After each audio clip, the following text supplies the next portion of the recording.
Hello. I'm Crystal. I'm Brian. And we are the Hyatt Hive. And we're gonna, in this video, we're gonna interview each other. It's gonna happen. We're gonna talk about Honey and Lace and the opportunity, the business opportunity. We are about 8 months in now. We joined in January, and so this is not an update video per se, but kind of like a reflection video. So we're gonna interview each other and we're gonna see how it goes. Yeah. Yeah. Hopefully we'll make it through. We will. One piece. We will. Yeah. It's gonna happen. Okay.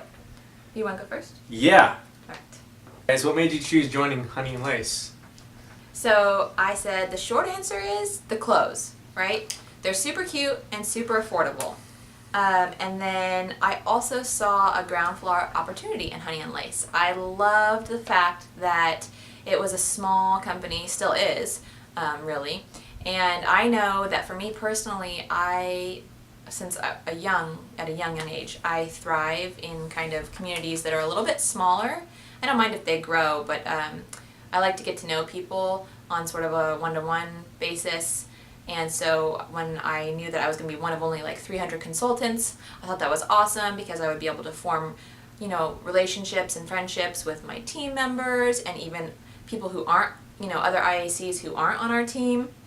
And all of that has totally happened, which is awesome.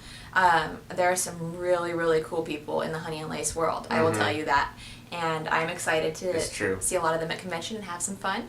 But so those were the things, right? I ordered the clothes. I ordered some pieces because I didn't want to go into a business having never felt the product or seeing the product, right? So ordered, I think, a Dixon tee and a California tunic. And that's what I started off with. And when they came, I loved them both. So, and I hadn't spent like a ton of money on 2 shirts because the prices are so affordable. So that's really what turned me into like a maybe, because I was like a maybe into a yes. So, Brian. Yes.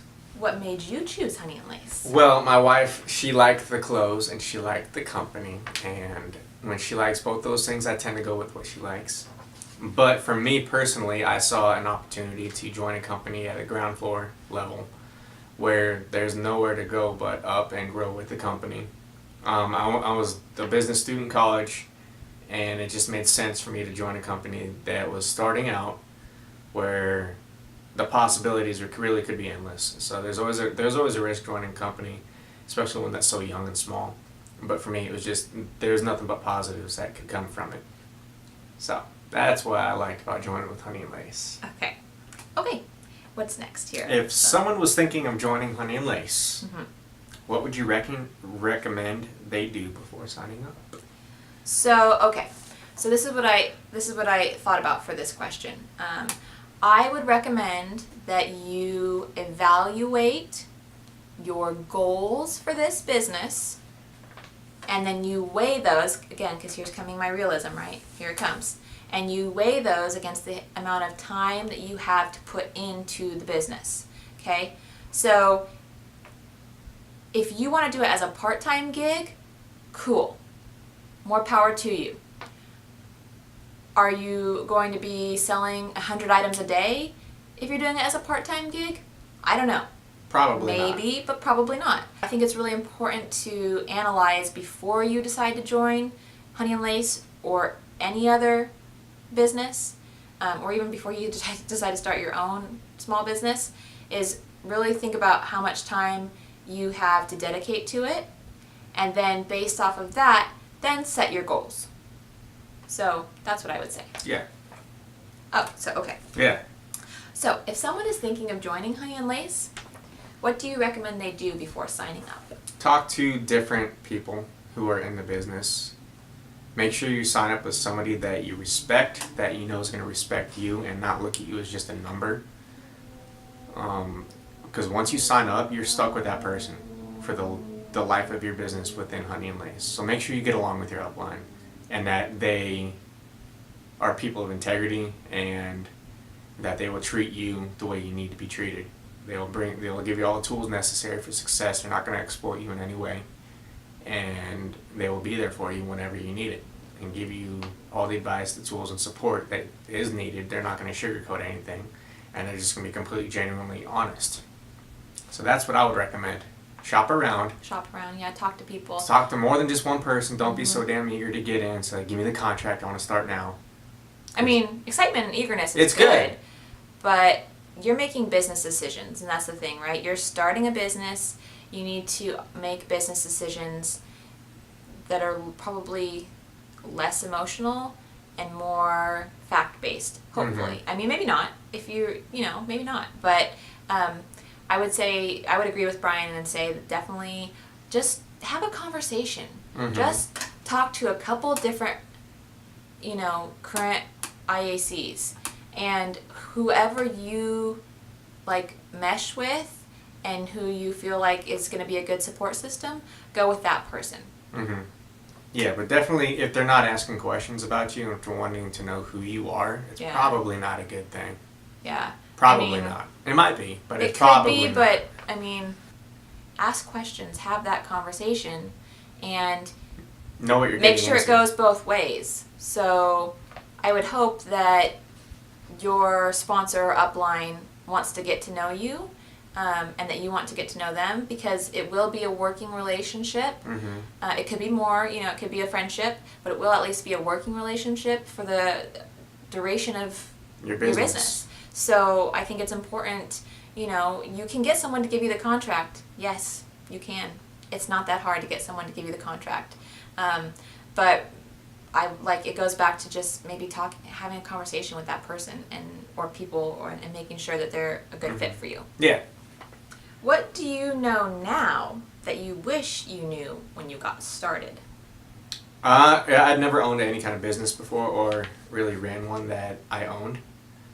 And I wish I knew then how much time goes into it, because I didn't realize how much time packing orders and invoicing and balancing that with the kids and life in general. Knowing that balance and finding that is extremely important. And for me, that was the hardest part about joining the company. So that's what I kind of wish I knew then, is how to properly balance the home life versus business life. Time management. Yeah, time management. Yeah. How about you? For me, same Yeah, question. Same. For me, I grew up with examples of business owners. Both of my grandmas, believe it or not, actually each owned boutiques separately. They didn't own one together. And my grandmas were very integral in raising me growing up, and I love them to death. And I grew up kind of in boutiques. I remember just going to work with my grandma in the back, playing with the hangers, helping her hang up clothes, helping her ring up customers, all that kind of stuff. So for me, all of that stuff seemed really fun, and Honey and Lace seemed like a good fit. What I didn't know was inventory management, some sort of system to manage your inventory. What made you want to build or start a team? Because I like to be able to mentor others. So I like to be able to say, hey, if I can do it, you can do it. I like to be able to be there to support our team members. Do I have all the answers? No, absolutely not. Will I be the first one to tell you if I don't know the answer to something? Yep. Will I help you find the answer to something? I'll do my best. It's true. I like to research things. That's kind of I just do. I'm kind of a little bit nerdy like that, and I really like to research things and learn new things. That's my life motto: learn something new every day. So I liked building a team for that aspect of it, to be able to mentor other business owners, small business owners who wanted to own and operate a home-based business. So what made you want to start a team? Okay, well, from day one, I knew I wanted to build a team. That was part of my initial business plan, or business model, was to build a team and get it going right away. I had a lot of leadership experience leading people when I was in the Marine Corps, upwards of 45 guys at any given point. And then also in the civilian world, I was promoted up to a leadership position very quickly in a corporation that did not promote very well. And I knew that in order to truly succeed in this business, you need a team. And in order to have a good solid foundation on a team, you all wanted to have good quality people. If you have a team just full of numbers and not people who really to put in the work and be ethical and honest in what they're doing, then it's gonna ultimately crumble and fail in the end. All right. Okay, so as leaders, what do you offer as tools to your downline? Okay, so I kind of went into it on the previous question. I've got a lot of, almost 10 years of leadership experience in the Marine Corps. Some of the most craziest, stressful situations with people from all walks of life and different backgrounds. And I had to learn how to interact with them in a professional manner where I wasn't showing any kind of disrespect towards them, which at times was very difficult. And I also have my degree in organizational leadership, which is, it was the focus of the business degree that I got. So it was primarily focused on how to lead a corporation, in essence, upper management, things like that. So I know how to work, I know how to build up a team, I know how to effectively lead a team, and I'm able to give words of encouragement or advice and guidance as it's needed. How about you, my love? Okay, so I think one of my best attributes as a leader in this industry is that I'm a realist. So, so what that means to me is that my ability to be real, like, okay, yeah, that was probably, you had a crappy day, and I'm really sorry about that. Like, where can we go from here? That's the kind of attitude that I try to bring to our team and even to our own business. Like, not every day is rainbows and sunshine and butterflies.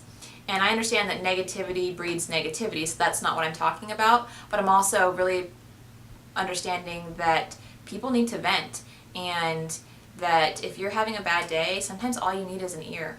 And I like to be that ear. So. Yeah.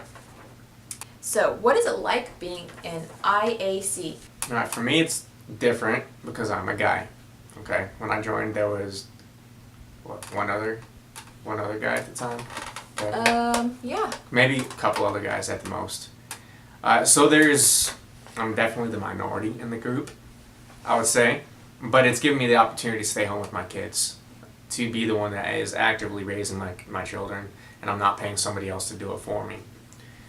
So in that respect, that's one check in the box that Honey and Lace has definitely provided for us, is the ability for me to stay home and be an active role in my kids' upbringing, which for me is extremely important.